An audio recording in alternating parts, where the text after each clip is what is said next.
My name is Shay, and you are now watching The Shit Show. What's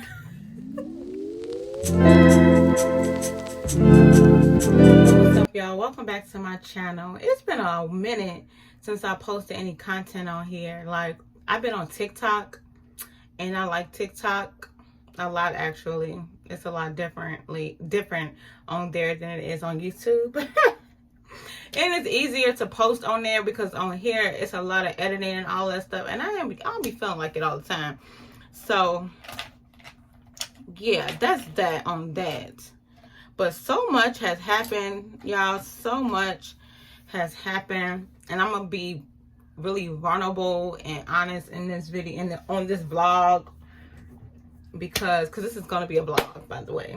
I'm gonna post for the remainder of the week, and probably post it next week. I'm gonna try to post it next week. It might be a long vlog, I don't know, but I'm gonna be like honest and vulnerable and everything like that, because I just feel like we live in a day and age where people, I say this all the time, but people act like they're robots. People act like they're not human, and it's very annoying, because when you are a person who, first of all, I wear my heart on my sleeve.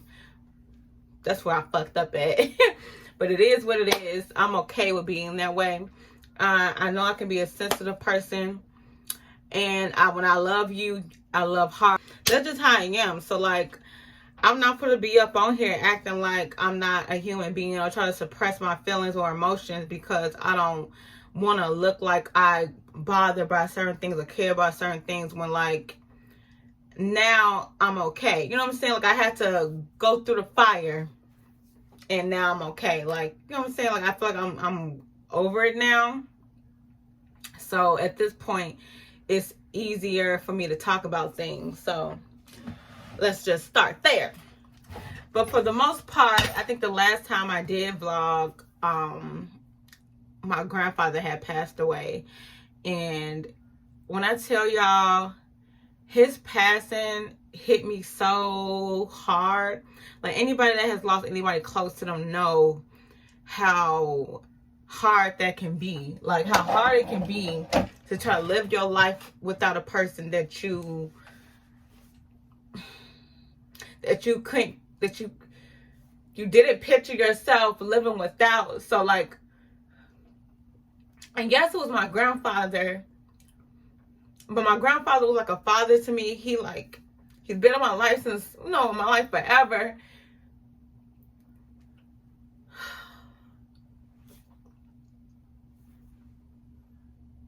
He's been in my life forever, and he was always there for me.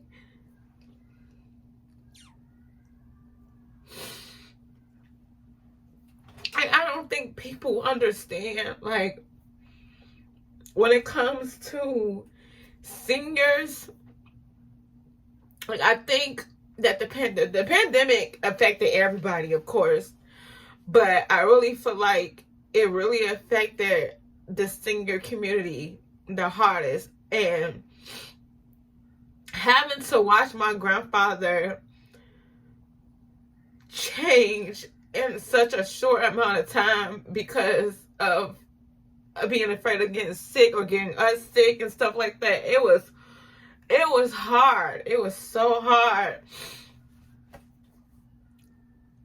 It was so hard, y'all. Oh, I'm sorry, I had to get myself together, but like, I'm not even one of them people that be crying on camera and shit, but like, man, it really hurt me so bad when I lost him, and I'm still hurting from that. So like, if you're dealing with the loss of a loved one, my heart goes out to you, because I know how hard it is, and I know there's honestly nothing anybody can do, because like, unless you get some type of magic power, or you got your prayers bring people back to life, ain't nothing nobody can do. You just really have to just learn to move on and live without the person.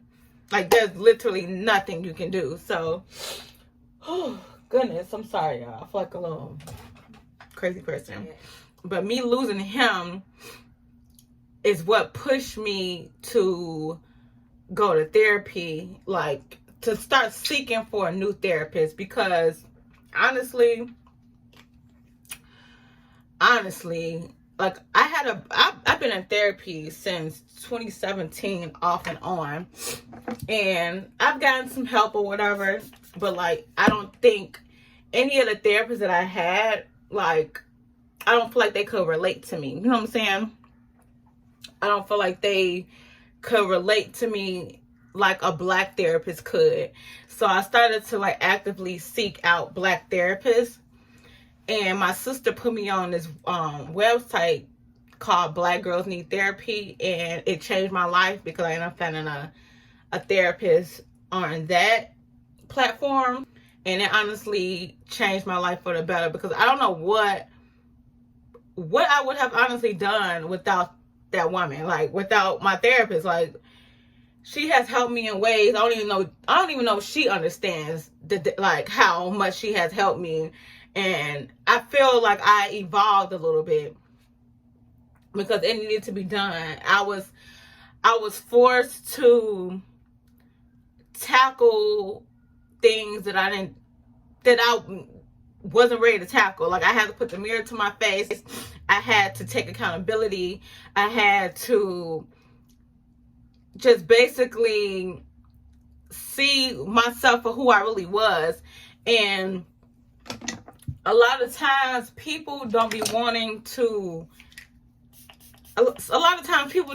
see themselves for who the fuck they really are. And I'm gonna be honest, everybody looks at I said this before on like TikTok and shit, but like, people have this idea of who they are. Like, not idea, but people have this, like, people see themselves as this person, and sometimes it's not who you think it is. Like, everybody wants to be a great person. Everybody wants to be a good person. But like, the thing is, good people still fuck up. Good people still hurt people. And I think that's what people like mess up at. They be thinking that like, oh, okay, if I did this thing and that thing, then it doesn't make me a good person. If I admit that I'm wrong in this area, or if I admit that I did this to this person to hurt this person, then that makes me not a good person. When that's not the truth. Like, it's honestly the complete opposite.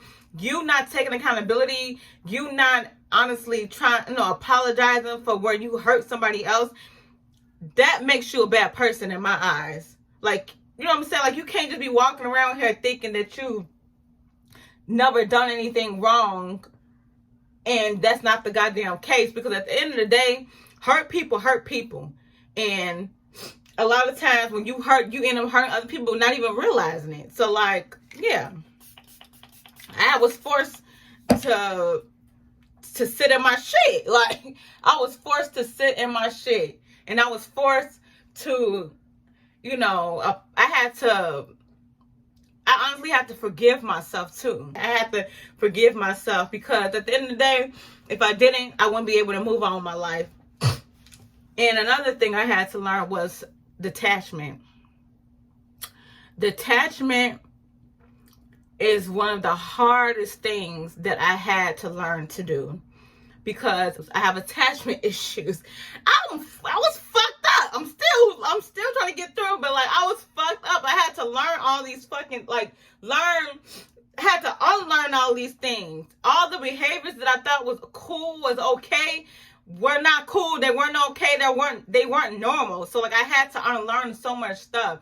And I honestly don't think I would have made it through if I did not learn how to detach from folks. Because I'm not gonna lie, I'm the type to hold on to people, even if they, my bad, y'all. Had to get myself together because I was a little emotional. But like I was saying, I'm the type that, will hold on to relationships that did not serve me any good. Like, I would literally be holding on so tight because I'll be afraid of losing a person. I'd be afraid of having the feeling of feeling unloved. Like, I would like literally be holding on to people, even though they would not be loving me properly anyway. And I really had to like just learn that, yeah, I had to just learn to love myself. Like, that was the biggest issue of them all. I wasn't loving myself. Because if you love yourself, you won't allow people to just treat you any kind of way. And like, I was really just allowing people just to treat me any kind of way. So that's where I went wrong right there. But yeah, I honestly went to therapy at a really good time because it prepared me for everything that was to come. It prepared me for everything else that was to come because, baby, it helped me, even though I'm still mourning the loss of my grandfather, but it helped ease the pain a little bit.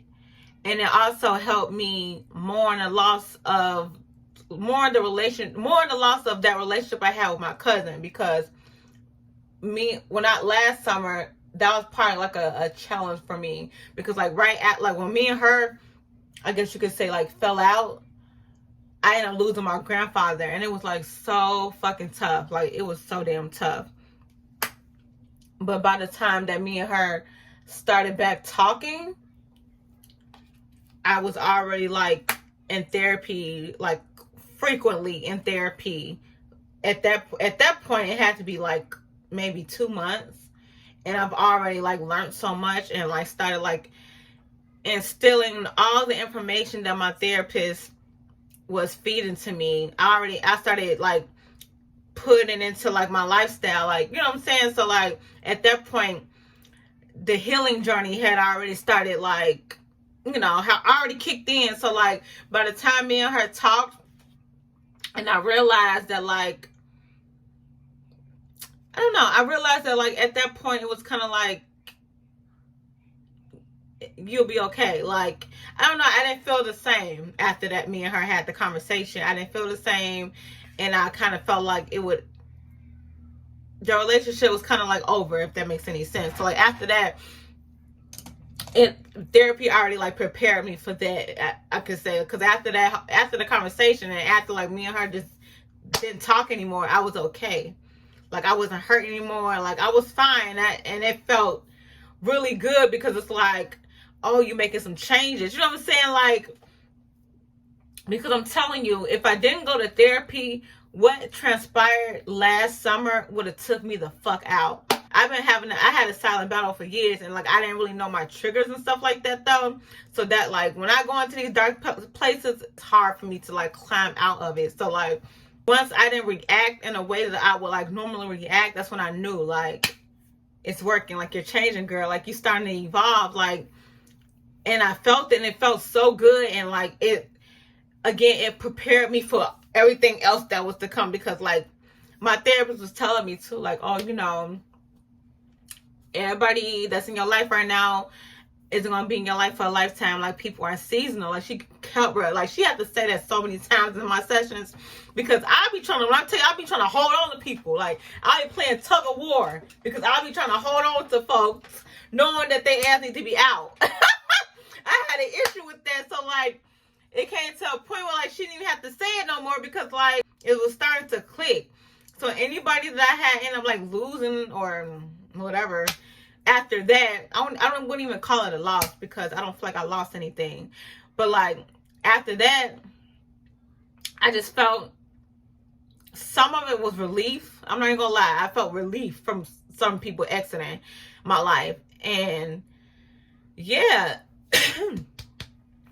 And my father was one of them. My father was one of them. Like when I decided to let that relationship go, it was just like, whatever, it is what it is. Like, I don't know. Like, I just thank God. Shout out to my therapist, seriously, because like without this woman, I honestly don't know where the hell my mind would be. Like, it's already hard enough, but like with her help, it really changed my goddamn life. It changed a lot in my life, and I'm honestly so proud of myself. I'm trying not to cry again, but I am just so proud of myself. Like if y'all knew me, if y'all knew the shit that I've been through in life, if y'all knew my struggles, y'all would totally understand. You probably pat me on the back too, because like it's been so hard. And now I'm really at a place where like I don't play about me. Everybody don't get a seat at this table. To experience me is a fucking is a privilege, bitch. Like I'm not even gonna lie to you. Like that's how it is. That's how I'm feeling it. Cause like I'm not gonna play about me. Like, I'm not ever again in my life about to compromise my happiness for nobody else. I'm no longer going to make myself uncomfortable to make other folks around me comfortable. Because at the end of the day, I'm big dude. And this is my life. I'm in charge of it. I'm in charge of my own happiness. So in order for me to stay happy and peace, I need for my life to be calm. I gotta do what I gotta do. So like, if I know that and I know my triggers, I'm self-aware, baby. So like, if I know that you are a trigger for me, anything like that, you have to go. My love is not unconditional. I'm sorry.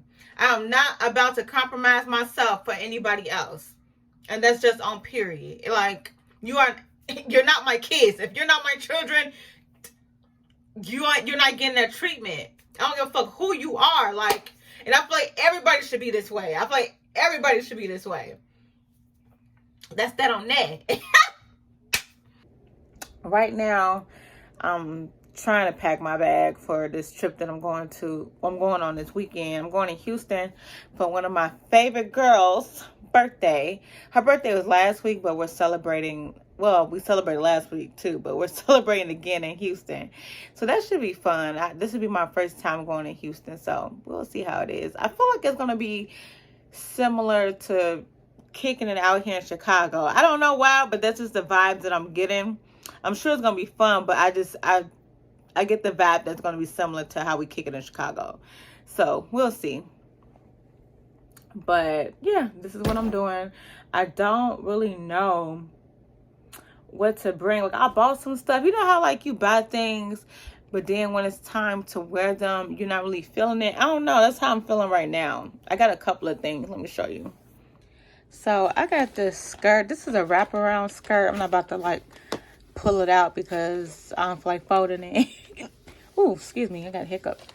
But this is like a wraparound skirt that I'm gonna wear. I got it from this website called Mika. I think that's what it's called.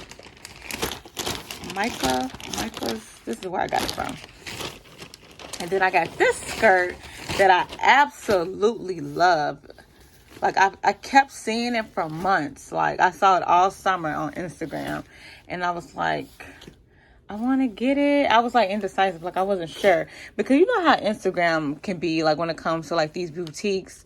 Like, you'll order some shit and never get it. So, I was kind of indecisive about getting it. But I'm glad that I got it. And it didn't take that long to come either. So, it's this, like, copycat shirt that's from Zara, but they had it on Shein as well, because when I tried to buy it on Zara, it was not available. It was sold out. But then I saw that this girl posted on TikTok that they had it on Shein. So I'm like, let me go ahead and cop it. Let me see if I can show y'all. Shit. So this is like my second time buying this top from Shein, because the first one I bought was low-key too big and I wasn't feeling it. So I bought another one, but I bought it in a size medium. So hopefully this one fits a little bit better.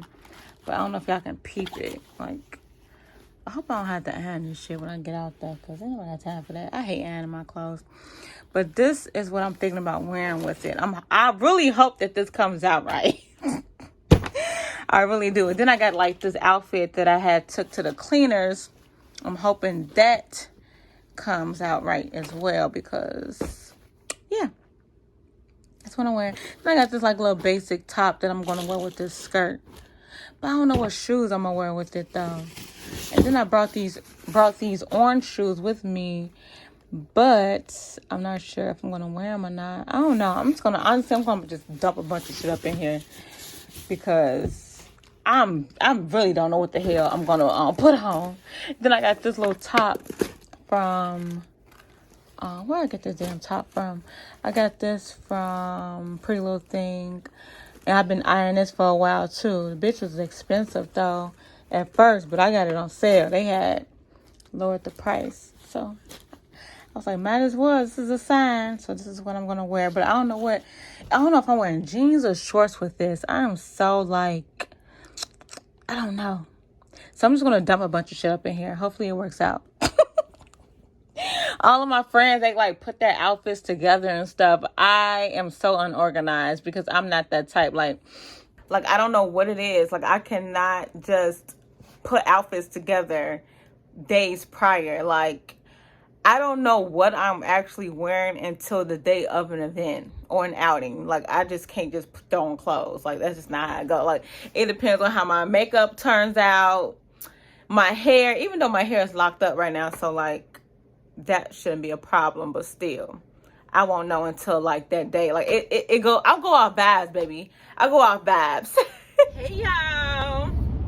So just got done doing a little shopping here and there, last minute shit for this trip. I feel like I'm kind of doing the most. Like it's just Houston. And I feel like low key it's gonna be giving Chicago vibes. Like I don't know, like I feel like the same way we kick it out here in Chicago is how it's going to be when we get to Houston. Like, that's just the energy that I'm getting from this. I don't know. I'm going to let y'all know, though. Come a vlog. It never fails. I'm always... like, I almost missed my flight because they be on bullshit at the airport. But I'm here. Here's Jessica. She got a real camera, so she thinks she's doing something. And here's Erin. Say hey, Erin. Nicolette and Rakita, they went to sit down. Yeah, to the gate, do their thing, because we better have a seat. That's all I know. Right next to them while they playing. About to get ready to take off. First time in Houston. Taking over from Chicago.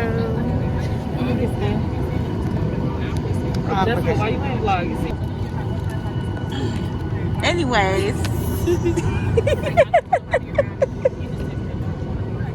I can't even. We not rich like them. High rise over here. They moving on up like the Jeffersons on the east side. Alright, we taking off.